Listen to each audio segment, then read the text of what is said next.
dame conteuse regarde se démener autour d'elle la bêtise humaine. Elle est multiple. La sagesse des contes ne porte plus. La dame conte ce qu'elle voit dans la réalité en espérant que derrière toutes les péripéties de cette histoire, un message de sagesse fera quand même son chemin. Toute histoire, tout conte, est une montée de la conscience. Pourquoi pas celui-ci? Maître Renard rêve. Il voit loin et grand. Il est comme un grand gamin dans un monde d'adultes. Il veut relier Londres à New York sous l'océan, aller sur Mars et y faire vivre les humains. Loup et renard font trop de spectacles. Ils n'arrêtent pas de gesticuler, de faire du bruit, de danser, de sauter. Un jour où Renard utilisait trop fort sa tronçonneuse pour licencier des fonctionnaires, se fait gronder par le roi qui lui conseille d'utiliser un scalpel. Le roi loup aime les décrets. Il en signe de nombreux par jour. Le loup prédateur mène une guerre culturelle contre ce qu'il considère l'élite culturelle ou intellectuelle. Lui-même est assez inculte et il ne lit pas.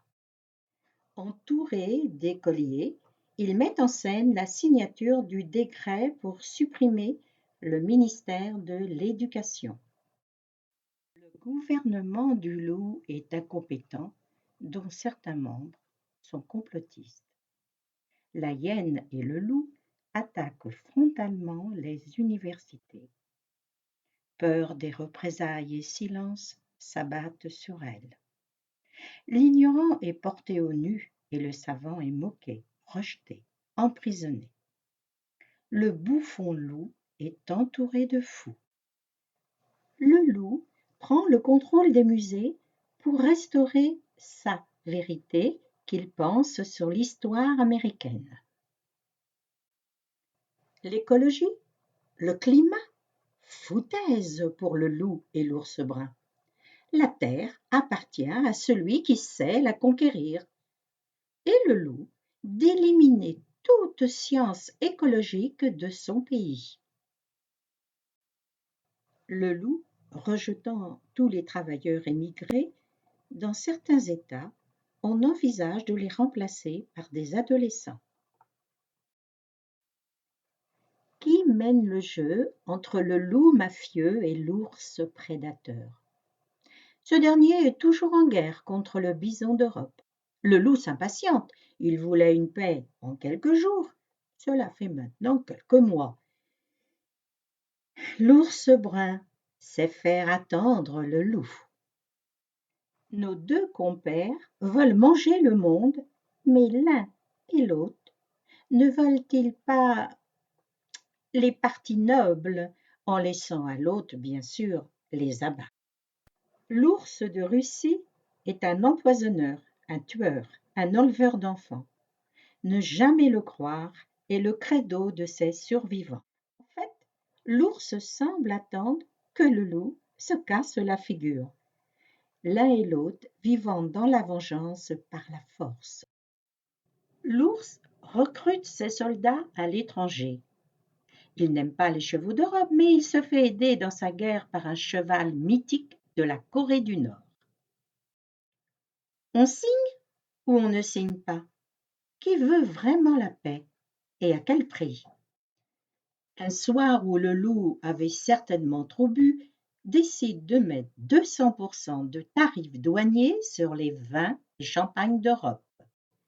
Baoum! C'est fait. Le loup a tiré à bout portant sur le monde entier avec ses fumeux tarifs douaniers. Son pays est si pauvre à cause des autres. Le loup appelle ce jour le jour de la libération. Même des terres où n'habitent que des pingouins n'échappent pas aux tarifs du loup.